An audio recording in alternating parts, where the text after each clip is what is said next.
Hi, I'm Scott Samuel with Rouxbe, and welcome to my first live event. Today's topic is creating a world cuisine pantry. And I felt this was relevant because I've been doing this for years as a chef, and whenever I'm at the store looking for a new ingredient, I pick it out, and I'm building my pantry so that, when I'm creating dishes, I know that I have most of my ingredients. So I'm going to give you a little introduction of myself and my career and what brings me here to talking about a world pantry. So I originally started as a chef in Seattle and opened my first restaurant when I was 25. It was called Brie and Bordeaux, and it was a French kind of a bistro. And this was in the 90s, and I first started finding out about the concept of farm to table when a farmer came to my back door and started selling me ingredients. I moved on from there to work with the Herb Farm, which was a fine dining seasonal restaurant in northern Seattle. We had 2 acres of land where we grew most of our ingredients. So every 2 weeks, we change our 11-course meal based on the ingredients. And I started to learn more about seasonality and cuisine. And from there, I started teaching at Seattle Culinary Academy. And in doing that, I was teaching 4th quarter fine dining. And I would change the menu every 2 weeks to a different cuisine. So I did a lot of research around Oaxacan cuisine, a little bit more into French cuisine, Thai cuisine. And I just was really inspired by, okay, what are these ingredients that I've never seen before? From the palm sugar, which was new to me way back when, to galangal and ingredients like that. While I was with Seattle Culinary Academy, I started a kind of a farm to table program for the students where we worked with worked with farmers in Skagit Valley to use their land and teach the students who were from the city where their food came from. So they got to plant, weed, harvest, and then bring it back to the school and cook it. I did spend a lot of time, about 7 years, at the Culinary Institute of America in Napa Valley.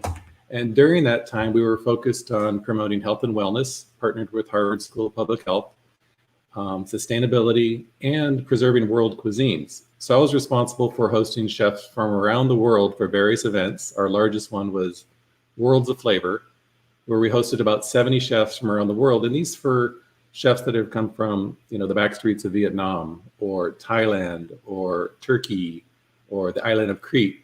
And bringing these chefs in, I had to grab as many ingredients as I could for them. And they would send our recipes in, and they would need all sorts of ingredients. And I really learned a lot about ingredients from around the world and how to slowly build my own pantry. Interesting stories. One chef from Spain needed some whale barnacles for his dish, and it was not something I could source. But I learned that this is something that they actually use. So while I was at the Culinary Institute of America, I slowly started building my knowledge around world cuisines, and I kind of gravitated towards Mediterranean. I prefer the Mediterranean diet. So in doing that, I started to build my own pantry with ingredients that I hadn't used before, and slowly but surely became adept at learning and cooking different cuisines. So in terms of today's presentation, I want to kind of talk about having an inventory of different pantry items, and we could start with Mediterranean or your favorite. I would recommend focusing on a cuisine that you love and shopping around that and building a pantry for ingredients for the cuisine that you love. And for me, as a chef in all the years, when I go shopping, I'm pretty much shopping for perishables. So if I'm going to be doing an Asian bowl, like a ramen dish, I will have the ramen. I'll have made a broth, and I'm basically shopping for the last minute ingredients, the protein if I need one, or the vegetables, because I've built a pantry. So building a pantry slowly. When you're in the grocery store and you're shopping and you're just kind of doing your basic shopping, go to the international section or go to a section that you haven't been in and kind of look for an ingredient. Hominy, pick out hominy. That was an ingredient that I like, and I started making pozole. So my kids love pozole. Hominy now I have as part of my pantry. Write an inventory so that you have an idea of what is in your pantry. So a lot of times I will be, browsing Bon Appetit or reading a cookbook, and I'll see a recipe that I like, and I'll go through the recipe and I'll know that I probably have 80% of the ingredients already in my cupboard, from the spices to the oils, to the vinegars, to the grains, to the beans, to the canned goods. And all I'm going to the store is to buy those last minute ingredients. So having an inventory of what's in your pantry is also great. Let's talk about recipes. So I also kind of wanted to present the concept of cooking without a recipe. So everybody's on Rouxbe and you're learning techniques and you're building your repertoire of how to cook. So I suggest when you look at a recipe, read it like a story from beginning to end, understand what the plot is, try to kind of picture the flavors in your head as you go through, and then decide what you might want to do different when you cook the recipe. And also, most importantly, determine what techniques are being taught in this recipe. So if it's an Indian recipe and you're needing all these spices and some oils to start with and some canned tomatoes or some dal, and you go through it and kind of determine what techniques are they teaching you. Well, we're doing pan fried, we're doing a simmer. Have you learned these techniques in Rouxbe? And if you haven't, go in and kind of see if you could learn that technique. So now you're matching your education and cooking techniques with the ingredients that you have in your cupboard, which are pretty much 80% of recipes. And then you can go into that and say, oh, I have the idea of what this recipe is like. I'll put the recipe aside and I'll start cooking and look at it as a guide. So I always think of savory recipes as, the guide to cooking, as opposed to baking recipes. You kind of want to use those a little bit more to the T for measurements. But if you do have a solid pantry, and I've included a link within this site, it's the event document, and it's just kind of an overview of what my basic pantry looks like in terms of Mediterranean, Spanish cuisine, Italian cuisine, Southern Asian cuisine. So I'm giving you a document to take away, in addition to a kind of a plant-based shopping list on the second page. But this is a great guide to kind of look into the different ingredients around a cuisine. Also about recipes, and you're thinking about the story and you're thinking about the plot and what it's going to taste like. And if there's ingredients in there that you've never heard of, look them up. What is jaggery? It's a type of sugar. Look it up and kind of do a little bit of research around where this came from. Even the basics like cinnamon and cloves and bay leaves, it's really good to know where the ingredient came from and how it's used in different cuisines. Like cinnamon will cross across the board from the Mediterranean to the Asian to a little bit in Latin American, and you get a better ingredient sense once you get to research those in specific ingredients. So that's kind of a quick overview of where we are today, and I'd like to start taking questions. First question I hear is, should a pantry change be gradual to ensure long-term success, from Wanda? Well, yes, I would say what I said earlier is, cook with what you love, or pick a cuisine that you love. And it might be gradual in that you're going to go out and build a Mediterranean pantry with your beans and legumes and your olive oils and your vinegars and your dried goods like sun-dried tomatoes, maybe some feta and some olives, things that will hold in your fridge.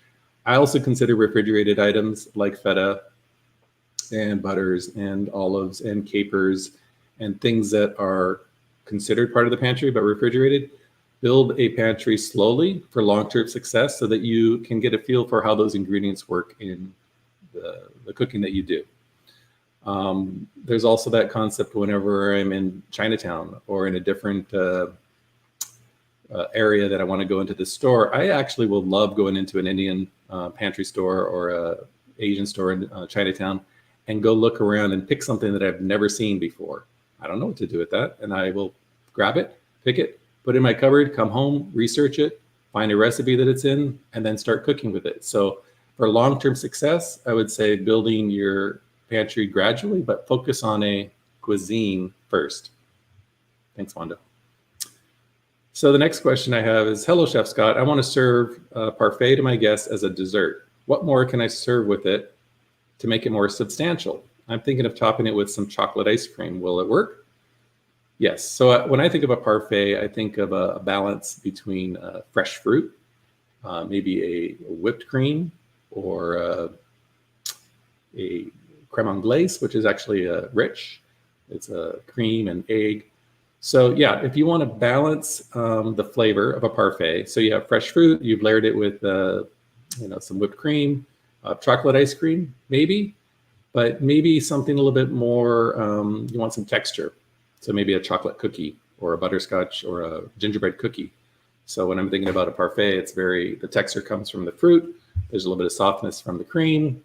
And let's put something crunchy on it, even if you wanted to do a spiced toasted granola sprinkle on top. But think about the balance between the fresh fruit And if you're doing cream, the chocolate ice cream might be a little much. Go on the texture side. So next question, will you provide a list or should we plan to write down ingredients? The event document link here on the site is a list of the beginnings of a pantry. So I've kind of broken it down. Let me grab my list. I've kind of broken it down into your basics where you're going to start with olive oils or cooking oils, the different types of vinegars. So I would say rice wine vinegar would be Asian, sherry vinegar would be Mediterranean, Italian. So your vinegars and your oils, and then your spices. So I've been buying spices for years, and sometimes I feel if I'm buying it at a Safeway or at a grocery store where it's been on the shelf for a long time, they're not going to be the best. So I've been working with a spice company called Local Spicery. They're in the Northern California, San Francisco area, and they do custom blends. So I've been buying from them because I feel that my spice flavor is really important in the base of my cooking. So I would look into Local Spicery. Otherwise, make sure that you keep your spices in the cupboard in a cool place. A lot of people will store their spices above the stove where they're tending to get hot and they age a lot quicker. So the list is here. And like I said, this is the beginning of a concept of different pantries, but you can add to it and move forward with there. Thanks, Stephen. So do spices expire and what is the best way to store them? I didn't even see the question before I answered the question. So I would say spices do not expire. They will expire in flavor. So I have spices in my cupboard that I should probably not have anymore. I have some dried rosemary that I brought in for a recipe a long time ago, and I don't use it. I don't find that dried rosemary has any flavor. Dried parsley, I don't find has any flavor. So a lot of the spices that I might see in a recipe that will be, I don't like dried thyme at times. It will expire because it will start to taste a little dirty. So when I buy my spices, I tend to, if I'm buying my cinnamon, my cloves, and my nutmeg, and my ginger, and my cardamom, I will go to the Safeway or the local grocery store and get a nice jar of it. But if I'm buying spices that I want a little bit more flavor, a little bit fresher, knowing that they're coming straight from the source, I will go to a spicery and have an ounce or two of that spice brought in. So they don't necessarily expire as a milk would expire when it goes bad. They just lose flavor over a period of time. The volatile oils will evaporate. My rosemary is not having any flavor. I might just add it to a vegetable stock to kind of use it up so I don't have to throw it away. But in general, smell the spice before you use it. I don't think they'll go rancid, but they'll definitely lose flavor. So I believe in kind of rotating through your spices, buying a small quantity, especially on the ones that you only need a little bit. Like spices like cardamom, I don't think they'll expire, but after 5 or 6 years, they're not going to have the same flavor as they did when you first bought them. So Claudia, I hope that answers your question. Storing them, I store them near my cooking area, near the stove, but not above it and not close enough to get any heat, and in a cool, dark place so that they do not, they're not exposed to light and they're not exposed to heat. Thanks. So next question from Sharon. I love sun-dried tomatoes in recipes, but I recently noticed that they have sulfites. Would rinsing them get the sulfites out? I've never done that, and I've never actually noticed that there were sulfites on it. I would say that rinsing them would help get some of the sulfites out, but I do not think that it would get all of the sulfites out. I think if they're in there, they were probably throughout the sun-dried tomatoes. So I would rinse them, but I don't think they would get them all out, in my opinion, Sharon. So thanks. Susan, next question. I have always kept my flour products in the freezer. Does this change or alter the product? Is this a good idea? Yeah, it's a good idea not to store your flour in the freezer.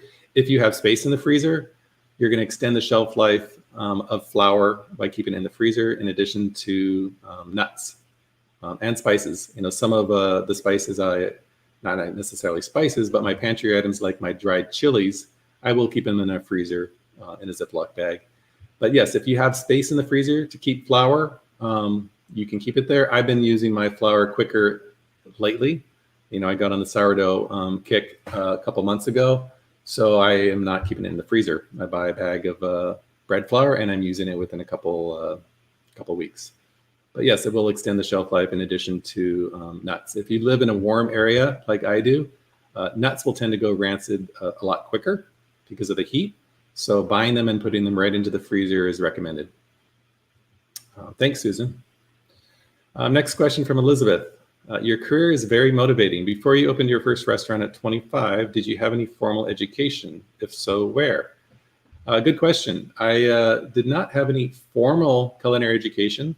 When I was in high school, I had already started cooking. My first job, I think, was at 14 as a dishwasher, then into a prep cook. But in high school, I was on the line doing salads and pantry and oysters and desserts, and I was already getting the backbone of cooking. So I did not go to the Culinary Institute of America. I did not go to a culinary school. I decided to go to a 4-year college to get at the backbone of hotel and restaurant administration, to understand the finance and the P&Ls and understand how to run an operation, all the while learning to cook. So my formal education came from taking a semester off of college to do an apprenticeship at a French restaurant in Seattle called Gerard's Relais de Lyon. And Gerard had trained under Paul Bocuse in Lyon. And he had a chef named Christophe who had come over from Lyon, who's 24, who he hired as his new chef, who had just come out of the kitchen with Paul Bocuse. And he had worked in that kitchen for 10 years since he was 14. So I learned my formal education in a French kitchen in Seattle. And when they hired me, they did pay me $5 an hour. But when they hired me, they said, just realize when you're here, you're in France. And I said, oh, yeah, of course. I didn't understand that until they were yelling at me in French and when I was doing something wrong. So I did learn how to cook in a French kitchen. And then I worked in an Italian kitchen called Cafe Juanita in Kirkland in Seattle. And this was, I was a sous chef and working with a chef who understood the backbone of Italian cuisine. So my education came from working with chefs and picking their brain and learning the techniques around French cuisine and Italian cuisine. And then when I opened my first restaurant at 25, it was called a bistro. So we had some French technique, but I basically took those two cuisines, Italian and French, and took those techniques to create seasonal Northwest cuisine. So I would say that would be my signature. And being able to do that for 4.5 years with Brie and Bordeaux, I was nominated Rising Chef of the Year with the James Beard Foundation in 1998. I feel like my cuisine was seasonal Northwest, but the backbone of the technique came from the French and the Italian. And interestingly enough, I ended up working with the Culinary Institute of America for years. I did do some teaching, but mostly I was running major conferences and events. But it was interesting that I was actually teaching students in a culinary school, but I had never gone to culinary school on my own. So thanks, Elizabeth, for your question. Next question, Elena, Mexican is my favorite. Can you recommend a source to learn more about it and how to prep them? I have a couple cookbooks, and I'm trying to remember the name of the authors that I picked up when I was teaching Oaxacan cuisine and learned about the 7 moles and just the intricacy of how to work with those ingredients to make a mole in terms of using a comal and how to do asado, which is dry heat cooking. So you're toasting the spices, you're toasting the chilies, you're toasting the onions and the garlic and the fresh chilies. That concept, Oaxacan cuisine, is great. I also know Diana Kennedy. I learned to cook Mexican cuisine by reading Diana Kennedy's cookbooks. She's got multiple cookbooks around authentic Mexican cuisine.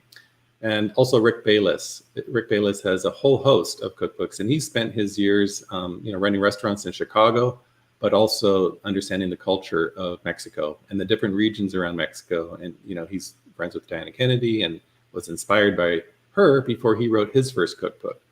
So I would say those two people, Rick Bayless and Diana Kennedy, looking at their cookbooks that they've written as the backbone of understanding Mexican cuisine. There's Tex-Mex in Texas, but that is not Mexican cuisine. We want to talk about the authentic cuisine of the Oaxacan region or the different regions around Mexico. So Elena, I hope that answers your question. How to prep them? Well, it's a big question in terms of Mexican cuisine, but I'm always thinking about the salsas and the moles and the intricacies of making the flavorful sauces. fresh salsas are quick and easy. Chop, pico de gallo, chop and put in a bowl, versus a tomatillo salsa where you're going to toast the tomatillos and toast the serranos and toast the white onion and make a toasted tomatillo salsa. So the technique, I would say, using a molcajete, which is a stone grinder to grind your spices or to grind your chilies or to grind the ingredients that go into it, using a comal. Those are two pieces of equipment to look up and understand how those are used throughout the cuisine, from making the smooth sauces to the salsas. And then from there, it's a lot of fresh items. You're making marinades and you're going to grill the meat. You're getting fresh vegetables, or you're making tortillas. So a tortilla press, a molcajete, comal. Look up those pieces of equipment and understand how they're used throughout the cuisine. Thanks, Elena. Stephen, another question here about spices. How long do spices retain flavor? They retain flavor, I can't say a year or 2 years or 3 years, but I would say rotating through your spices within a year is best, because they're just going to deteriorate in time. Just like if you've had nuts in the cupboard for a year, you're going to pull them out, they're going to be rancid. Or you have flour, after a period of time, flour is going to go rancid. I wouldn't say that spices will go rancid. They're just going to lose their volatile oils and flavor. They're already dried, they're already concentrated, but after 3 years in a cupboard, they tend to taste like dirt. So I would say 1, 2, 3 years, depending on the type of spice. The spice is a big range of ingredients, but cinnamon and cloves and nutmeg and star anise, those whole spices, they're going to hold a lot longer than ground thyme or ground coriander. Those are already been exposed to a lot of air, and over a period of time, they're going to lose more flavor. So if you're buying ground spices, they won't last as long as if you're buying whole spices and grinding them on your own. I hope that answers your question, Stephen. Next question, Stephen. I'm unfamiliar with Indian foods, a lack of feel for how the spices should blend. How do you know the spices, herbs in a dish when dining in an Indian restaurant? So on my list that I provided, let's see if I have that here. So we have coriander, cinnamon, dried mint, fennel seeds, fenugreek, cloves, mustard seeds, garam masala, turmeric, carmine pods, curry powder, asafoetida, and then curry leaves. So Indian cuisine is so complex because there's so many different spices that might go into it. So when somebody says, oh, I put curry powder and I made a curry, well, what was in that curry powder? There were 5 different or 6 or 10 different spices within that curry powder. But if you get to the basics of where that came from your turmeric to your clove to your cinnamon to your mustard seed, that is how you're going to kind of build your understanding of Indian cuisine and the flavors when you're dining in a restaurant. So I know when I'm dining in Indian restaurants and I'm like, oh, this is amazing, I'm always trying to determine, could I make this at home? Wherever I eat, I'm always, could I make this at home? And how was it made? What was the technique? And what are the ingredients? So sometimes I'll ask, this is great, but I don't know what's this missing ingredient. And then they might, oh, yeah, we added a little bit of dried mint, and I wouldn't have ever thought that. So the spices should blend. When you're thinking of spices and Indian cuisine, I'm typically thinking of the frying method, where you're frying the spices in the oil in the beginning of whatever you're making. So if you're making a curry, or you're making a dal, or you're making a khichdi, adding dried spices on top of something and hoping that the flavor will come out is not as effective as having the spice blend, and maybe doing a dry toast of this Indian spice blend that you've made before you do an oil, cook it in oil, before you add your onions and your ginger and your garlic and your dried chilies. So you're always using your spices. These are dried spices, not fresh herbs. Your dried spices as the base of your cooking to kind of bloom the flavor as you cook them. So yeah, Indian cuisine is complex, but if you get a feel for the 10, 15 basic spices and how they are incorporated in different flavor profiles, you'll be on your way to cooking Indian. Thanks, Stephen. Elizabeth, another question. What is your favorite plant food to work with for versatility? Example, eggplant, lentils. My colleague Ken loves lentils. He's got a 50-pound bag in his basement. I love using a variety of different lentils. Lapui lentils are, I think, my favorite because of the texture. These are like French green lentils. I do like using yellow lentils or a mung dal to make a dal or a lentil soup.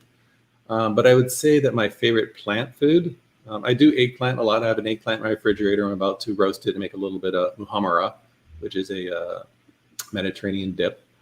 But I'd say my favorite is Swiss chard and kale.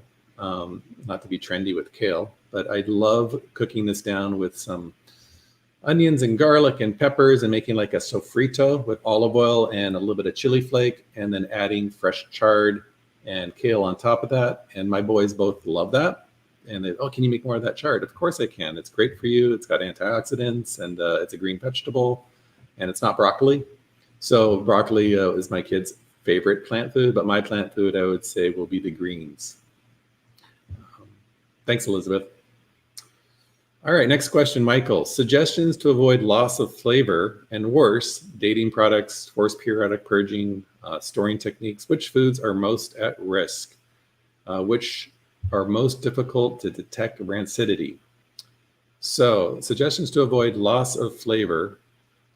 Okay, I've mentioned a few. So the nuts, from the walnuts to the pecans to any sort of nut, are going to be really the first thing to go rancid at room temperature in the cupboard.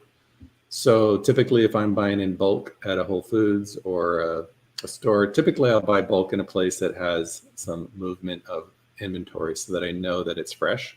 And I will taste at the store before I buy it, before I bring it home. And then I'll store it appropriately. So nuts in general are the first things to go rancid. Then there's oils.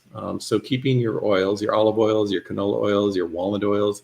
I'll keep my nut oils, walnut oil, hazelnut oil, almond oil in the refrigerator because they will go rancid and they're very expensive. The olive oil I go through quick enough. I'm keeping it in a cool, dry place, but the oils will also be the next thing to go rancid. So oils and nuts. And then as we mentioned earlier, flours.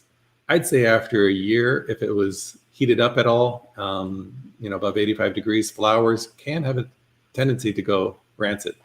So you could keep your flour in the refrigerator or the freezer or in a cool cupboard. As long as they don't heat up, the flours will be fine. I just know that you want to go through it quick enough so that they don't go rancid. So flours and nuts and oils are the three that are most likely to go. And which are most difficult to detect rancidity? Detecting rancidity is a flavor. Sometimes butter will go rancid. It's a flavor that you're going to have to see the difference between a fresh almond and a rancid almond. You're going to kind of have this coating of oil on your mouth that is not very pleasant. And that's kind of I'd say some people will find it hard to detect minimal rancidity in a nut. When it's really rancid, anybody can say that's a bad nut. So I've had macadamia nut white chocolate cookies where the macadamia nuts were rancid, and it just ruined the whole experience. And other people I said, try this. They're like, oh, it's fine. Well, it was difficult to detect the rancidity in the macadamia nut, but I definitely detected it because it was slightly rancid. Michael, I hope I answered your question. Next question, Osnat, I hope I pronounced that right. Hello, Chef Scott. Could you elaborate on the use of cumin, coriander, sumac, and turmeric? When do you use which? Thank you. So I'd say that cumin and coriander I would use in Mediterranean cooking, in marinades. If I'm going to be marinating some vegetables in olive oil, vinegar, a little bit of cumin and coriander, and then doing a grill on those vegetables. I'll also use them in Latin American cuisine. So cumin and coriander and other spices, maybe some chilies, ground up chilies, I would toss into a marinade on a meat if I was going to sear it or grill it. So cumin and coriander, both Mediterranean and Latin American. Sumac, I've used a little, but not too much of it. I've used it. It has that sour purple color. So the sour flavor, if I want a little bit of sumac, I'm not typically using it on its own. I'm typically using it as an ingredient to enhance that sour flavor that I'm looking for. So I've done sumac marinated poultry and then done a grill on that. So now that I have a nice vibrant color in addition to a little bit of the sour. And then turmeric. Turmeric is the color yellow that you'll find in curry. It's got a definite flavor to it. If I can find fresh turmeric, I love to cook with fresh turmeric. It looks just like ginger. But turmeric, anytime I'm doing anything Indian, I'm going to kind of sprinkle it on the vegetables that I'm sauteing. So in the beginning of the cooking, I'll have red onions, a little bit of cinnamon stick, maybe a clove or two, and some turmeric so that I can cook in that flavor, which is, it's hard to describe a turmeric flavor. It's a little sour, it's a little sweet, but it's more for the depth of color. So, I mean, I might use a little bit of turmeric if I'm making a sweet corn soup and the corn was white corn and I didn't have, I want it to be a little bit yellow. So I'll put a little bit of turmeric just for the color in the base of cooking the onions down before I add the corn to make a corn soup. So color and flavor. And if I'm going to make my own curry, turmeric is one of those ingredients. I hope that answered your question. Sharon. Okay, next question we have. I love fresh herbs, but I find cilantro starts to spoil quickly. Yes, I find that all the time. How do you store your fresh herbs? And do you wash them as soon as you get them before storing? My cilantro goes bad if I don't use it within a few days. When I buy herbs, typically I'm buying produce that I'm not using bags. I kind of load up my cart, bring it home, put it in my cupboard, and I'm not using any plastic bags. When I do, I have a Ziploc bag in my fridge for herbs. So when I come home, I'll put my parsley and my cilantro.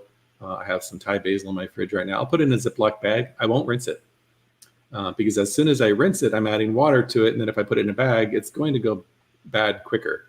So first of all, you'll find the cilantro in the store is being sprayed by the water and you get wet cilantro. Shake off all that water. I will wrap a paper towel around the stems and put that whole thing in a Ziploc bag. So the paper towel is now moist and it's protecting the stems so they're not going to dry out. So the leaves will have a tendency to dry up. They won't dry out because you've protected the stem. Keeping it in a Ziploc bag away from the other vegetables so they don't get crushed.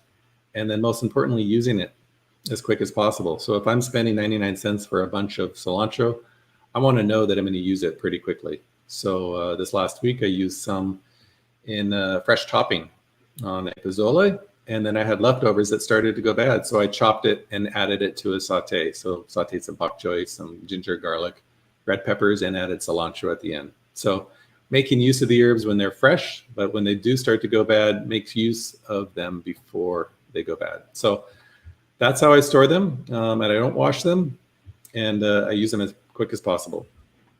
I see you're based in Hawaii. What is your favorite ingredient only found there to keep in your pantry? Good question. I don't know if there's a favorite ingredient that can only be found here in Hawaii that's in my pantry. I do find the fresh mango and the fresh pineapple perfect because they're picked here. But a lot of the ingredients from pantry items are still coming in from the mainland. So I wouldn't say that there's specifically a pantry item that's from this area specifically. It's more of the fresh items that I would say are my favorite. Thanks for the question, John. Next question from Tommy. One of my favorites is Vietnamese cuisine. Can you recommend a source for learning about this cuisine? I've actually learned from specific chefs in the years that I've worked with chefs at the Culinary Institute of America, reading their recipes and using their recipes as my base of repertoire. So I don't even have a Vietnamese cookbook. I'm actually looking at the authentic recipes brought in from these chefs, and that has kind of taught me how to make I'm not very I'm not that excellent at Vietnamese cuisine. I have a good idea of it, but I've been making pho for years, the concept of making the perfect broth and the ingredients that go into that. But in terms of the different sautés and that, I'm not as talented as I could be. So I would say a source for learning about the cuisine, Tommy, my fam is a Vietnamese chef out of Sacramento. And she has a restaurant called Lemongrass, and she has a few other restaurants and a few cookbooks. But what she's serving is authentic Vietnamese cuisine, and reading her recipes and listening to her speak and present the cuisine has been my kind of source of truth. I know also Robert Danhai is a chef who is kind of bi-coastal. He's in Los Angeles and Malaysia, and he has a whole series on Vietnamese cuisine. So if you look up Robert Danhai on LinkedIn, he's been posting some of the videos that he did, I think 5 or 6 years ago, and I'm still learning. I'm excited to watch these videos because he's talking about lily pads or different ingredients that I've never even heard about. And those ingredients and how they're used in the cuisine and the tradition of Vietnamese cuisine. So I would say that those videos in Robert Danhai would be great. And then My Pham, M-A-I, and then Pham is P-H-A-M. She's a chef that I admire in terms of her Vietnamese cuisine. Thanks, Tommy. So Laura, thrilled to have this plant-based shopping list you've provided. Thank you. I struggle to find Thai basil, kaffir lime leaves, even at the Asian grocers near me. Any suggestions? Well, that'll bring me back to my Hawaii question. My favorite ingredient in Hawaii right now is a kaffir lime tree that we have in our neighborhood. But yes, even myself in the days of ordering ingredients for chefs, finding kaffir lime leaves was a special order. A lot of these kaffir limes are coming from local trees in the area, like when I was in San Francisco, and coming into the purveyor, and then you can buy them. I would say, I'm not sure where you're located, but asking the Asian store if you can get it, and I'm sure that they can bring it in. And then once you do get your hands on some kaffir lime leaves, they can be stored in a Ziploc bag in the freezer, and they're perfect. Thai basil, I would say that it's lucky to find Thai basil. So in my shopping section here, there's a whole local section for local grown, and Thai basil just happens to be there. You know, to find fresh basil is lucky when you're like shopping at a Whole Foods, but I've never seen a Thai basil at a Whole Foods or a Safeway. But at an Asian store, once again, I would ask, because a lot of the Asian stores are using local growers to bring in their fresh ingredients. That's my suggestion, because it's hard to find sometimes, and there are fresh ingredients, but asking the purveyor would be helpful. I'm sure they would help you bring it in. Thanks, Laura. Another question. Hello again. I was wondering what it takes to open a restaurant. Where do you begin? Thanks. Well, that's a big question. How to open a restaurant? Well, everybody knows that restaurants tend to fail. 90% of them tend to fail, and that's because the margins are very slim on a restaurant, because you're paying for food and labor and occupancy costs and insurance and water and everything under the sun. So what it takes to open a restaurant would be to understand the revenue model, the P&L, what it's going to take to make the money, to pay everything, to make it a successful operation. Most restaurants make between 5 and 10% of a profit margin. So to be able to be there, it's a fine line. You know, we're looking at a crisis in the hospitality industry, because all of these restaurants were living on a fine line, and even if they were busy, they were still struggling to pay the bills. So now that we're going into this pandemic and coming out of it and opening restaurants with 25 or 50% occupancy, people are looking at their models and like, we have to redo this. How are we going to do this? Are we going to do takeout? Are we going to do delivery? Are we going to be doing meal plans for people? So I would say that to open a restaurant, if you have a cuisine that you like and a market that you feel is good and the demographic that might like that cuisine, understand what it takes to make $1 off of $1. That's a big thing before you go into the restaurant business. A lot of people say, I can cook. My food is great. I'm going to go rent a shop and hire some people and start cooking. And the next thing you know, they didn't understand what the model would look like to actually make the revenue to keep it open. And that's when they fail. So you begin, I would say, first understanding the market, understanding the balance sheet, the P&L, and how to make $1. Thanks. That's just a tip of the iceberg on what it takes to open a restaurant. So Kate, I'm growing curry leaf and kaffir lime. Do these dehydrate well? Any ideas on making a condiment with them? We usually use the leaves fresh. So Kate, I wouldn't dehydrate them. I put them in the freezer. So when I was buying curry leaves and kaffir lime leaves, usually they would only sell them in a ½ pound or 1 pound bag, and I only needed a ½ ounce.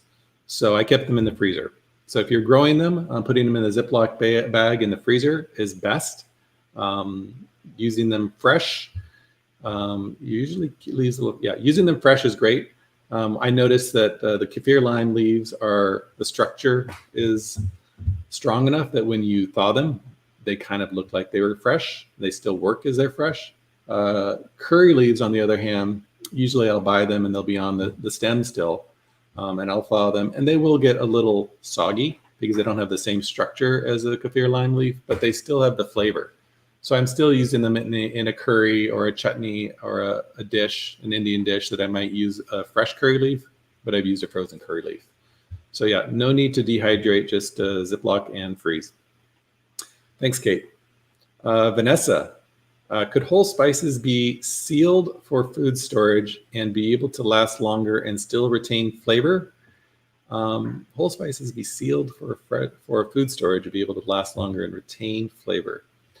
So whole spices like cinnamon and cloves and nutmeg and star anise, yeah, keeping them sealed either in a jar in the cupboard in a cool place, or in a Ziploc bag in the cupboard, or in a Ziploc bag in a drawer in the refrigerator. Yeah, I'd say they would last longer if they were refrigerated. But as long as they're in a container that's sealed without outside air so that they're not drying out, is best. So in a jar or in a Ziploc bag in a cool, dark place in the cupboard or the refrigerator is just fine. All right, Elizabeth. I'm intimidated by cooking Indian food because it seems to include a long list of ingredients. I get that. Can you suggest any good cookbooks or online courses if you know of any? Well, I can understand that you might be intimidated by the long list of ingredients, and a lot of people will turn away from a recipe that has more than 7 to 10 ingredients. But I'd say that if you look at these list of ingredients, 50% of them are probably the different spices. And that's probably a very good Indian recipe to follow, because they're not just saying curry powder, but they are listing the 5 to 10 ingredients that might go into a curry powder. So you're building your own flavor base that way. I don't have any specific cookbooks or online courses that I know of for Indian cuisine, but I would say, yeah, I don't have something that comes to mind like a lot of my other cuisines. I would say looking up authentic Indian cuisine recipes, there's a couple people that I'm thinking of, but they don't come to mind. Elizabeth, I can reach out to you after this because I do have a list of Indian chefs that I've worked with throughout the years. They just don't come to mind at the moment. So I'll get back to you on specific sources for that. Thanks. Yep. You could also write to support@rouxbe.com and I will get that. So I'll have your contact information and reply with a few sources.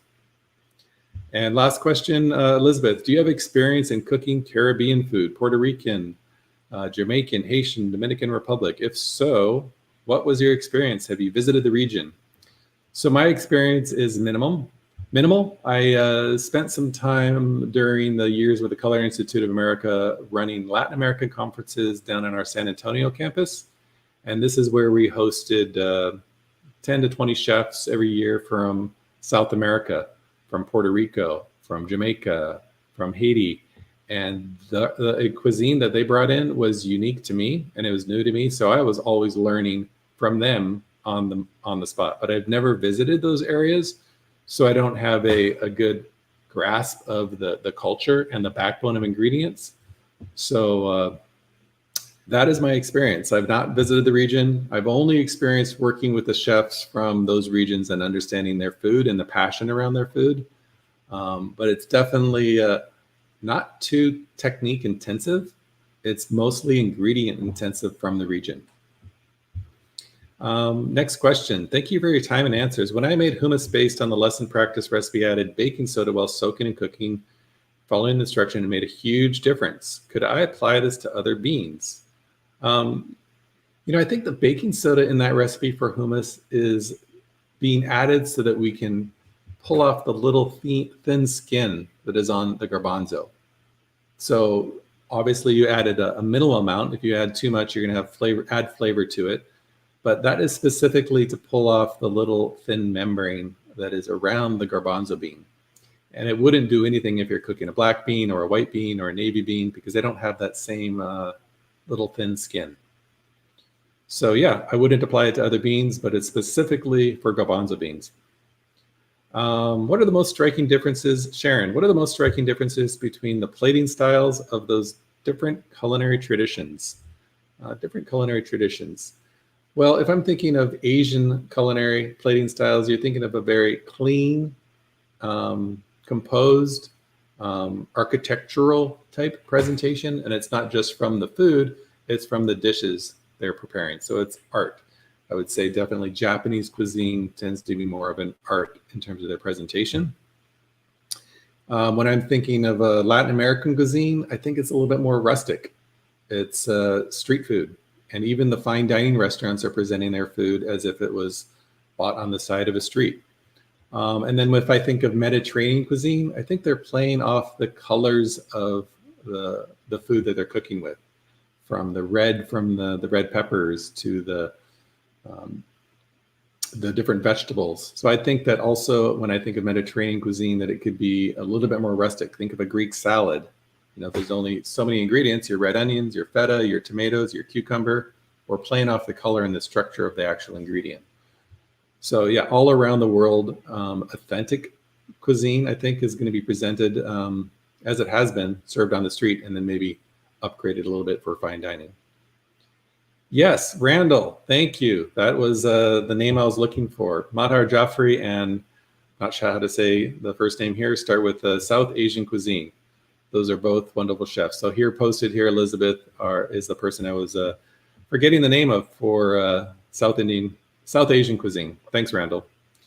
And Sabir Saran for Indian cooking. That's the other person I worked with for years. Sabir Saran has a few cookbooks, and it's home cooking, Indian cooking, and it's lovely. He's a great personality. Rubina, thanks for pointing him out. I haven't seen him for a few years. He's living in upstate New York, but I hosted him many times at the Culinary Institute of America, and my Indian recipes are his recipes that he's shared with me. So I still today make a chickpea harira, which starts with the red onions and a clove and a cinnamon stick and a bay leaf and a little bit of turmeric, and that's the base of it, cooking it down perfectly caramelized and adding some canned tomatoes and maybe doing some garbanzos to finish it off as a vegetarian dish, or doing some seared chicken. So yeah, Sabir Saran, good memories there. After living in China for 10 years, I've had amazing Chinese plant-based meats, such as lion's mane mushroom turned into barbecue cumin lamb sticks, and other mushroom-based meat replacers that are amazing. Any place you know to learn these techniques? Excellent question. I've cooked with a variety of different mushrooms in a place of meat, and it's a matter of, I know the Mushroom Council has a lot of great recipes on site that are focused on the concept of using mushrooms for the texture of meat. I've made some great pulled trumpet mushroom sandwiches, like a pulled pork sandwich, but we're doing a pulled trumpet mushroom sandwich. But yeah, a lot of great recipes with mushrooms and the texture around mushrooms. Barbecued cumin lamb sticks. That's interesting to have them go on a skewer. But yeah, the Mushroom Council is a great source for a variety of recipes, and they have been really focused on going into like a plant-based meat replacement concept. So a lot of their recipes are around focusing on that. Well, thank you very much for this first live event. Everyone, thanks for the great questions, and always cook with love, and see you next time.